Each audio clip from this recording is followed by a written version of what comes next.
What's up, guys? Ben here, bringing you another video today live. I'm actually recording this live on stream on Saturday afternoon. OpTic has played Thieves, and wow, as expected, LA Thieves, 100 Thieves are going home top 8. And so I wanted to get a quick video out, my thoughts on their team, the season as a whole, and since y'all are curious who they're going to drop, who they're going to pick up, let's get in some initial ideas and thoughts on that front. All right, so here you go. The score page from the series. OpTic handily won the 2 respawns, the 3 respawns actually, and Thieves had a good one in the S&D, but as you scroll down, I think it's pretty obvious who is not going to be on this team next season.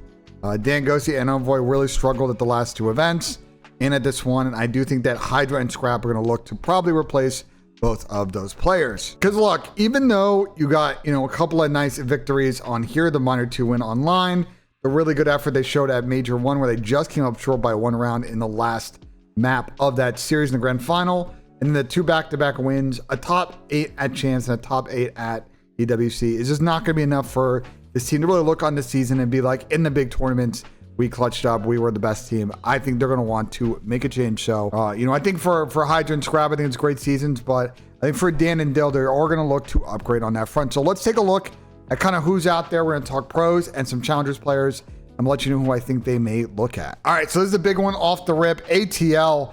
I just don't know what Atlanta FaZe is going to do now. Simp and Abizi are under contract, but Selim and Draza are not. So I could see a world where FaZe and Thieves maybe work out kind of a swap here, but I would say legitimately everybody's in play. The one person I will say that is a little bit iffy on that front is Draza. I don't think Zach played fantastic at the end of the year, and obviously Scrap and Draza have a lot of beef. I do think if there was a better situation that Draza could get himself into, I think he would solve that beef with Scrap. But that would have to get done first before they want to pick up. So all these players can be in play, and we'll see kind of what happens, because I just don't know what ATL is going to do with their roster, let alone Thieves trying to pick up some of their guys. Boston Breach, I just don't think that any of these guys are a good fit for the LA Thieves team. I think Purge, great role player, but I just think him and Envoy is kind of a side move. And I think Snoop, I just don't think him and Hydra would pair well. And I don't think Camera Big Wake is an upgrade over Dan Ghosty. So, and obviously Doug sent him Martin to go, but Doug's not competing anymore. Carolina, just don't see it. I don't see the Slasher LA Thieves reunion. I don't think Slasher played good enough to get in, so it is what it is. This one's interesting. Gwyn and Hydra, don't really see it. Kremp and Hydra, maybe. I mean, Kremp was on LA Thieves last season, and maybe they go for the reunion. That's one to watch. Low key, keep your eye on this one. I think there's a Kyle Kremp storyline there eventually. I don't think Sib and Scrap are a good AR fit, neither would Spark. So I think those guys, I think Sib may go to Falcons, to be honest, or they'll build run him on Cloud9. But I just think it's really Kremp is the number one from this lineup who might be in the mix. Don't really see anyone in LAG. Actually, I take that back. You know what? I want to see a Paco Kismet reunion. You know what? Paco Kismet reunion, give me that one. That would be really interesting. And low-key might happen. And LA Guerrillas LA Thieves transfer would be really funny. All right, Miami Heretics. Miami doesn't really spend a bag as far as player salaries on their team right now. So if they change that, I think this team might stick together. They are currently still in the Esports World Cup top 4. And they play OpTic tomorrow. But assuming that those players are willing to leave because they're not getting comped, I could see a lot of these guys outside of Metals, Real, Rencor, Super, all had great seasons. Their English is solid. I could definitely see them being in the thought process of the Thieves guys. Minnesota Rocker, look, I think I love Ken. I would love to see the LA Thieves reunion for Ken. They may think about it if it's a backup option, but I don't think it's a front option or a main option to replace Dan for Ken.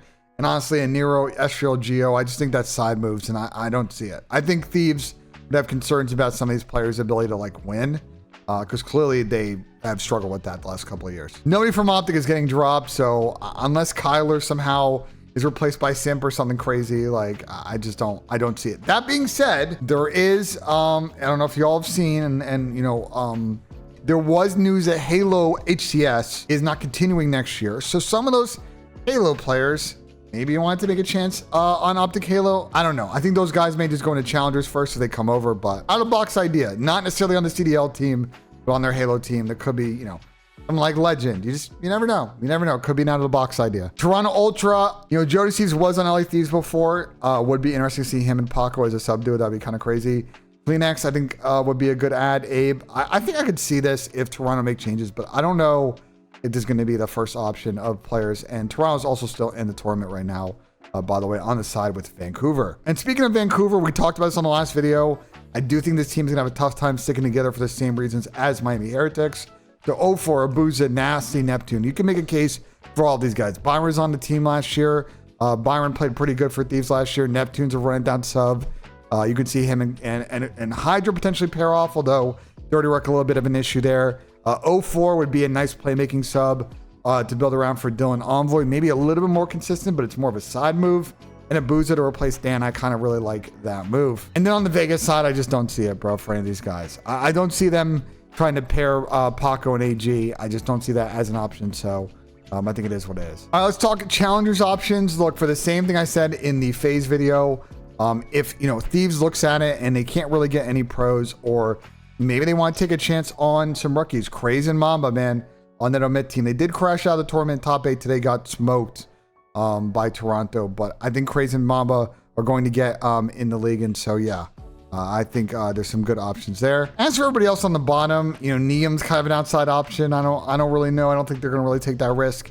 Prolid, Sandy, Braculi, I don't really see it. Hixie, Fire, Capsule. Fire's a low-key interesting one for some of the bottom teams, but I just don't see it. The only other Challengers players that are kind of not listed here that might be interesting, a Cobra or an Afro Reunion. I don't really see that either. I think other teams may go with that change. So I think the only Challengers players that might get looked at here, potentially by Thieves, or Craze and Mamba. So look, if I had to make a prediction, I think Thieves is probably first option to take a look at probably some of those FaZe guys. I think they're going to attempt to see what's going on in that situation and who they might be able to peel away. I'm also curious kind of, you know, if the coaching duo of Sender and Shane will continue on Thieves. That's also kind of interesting to see what happens there, see what Nate Shot says on Twitter about the team. But I think we'll start to get some rumors probably Monday late, maybe Tuesday, Wednesday about the team. And as always, we'll cover it here on YouTube and live on the stream. So let me know in the comments what you guys thought of the video. Like if you enjoyed, subscribe for more. And as always, guys, we'll see you on the next one.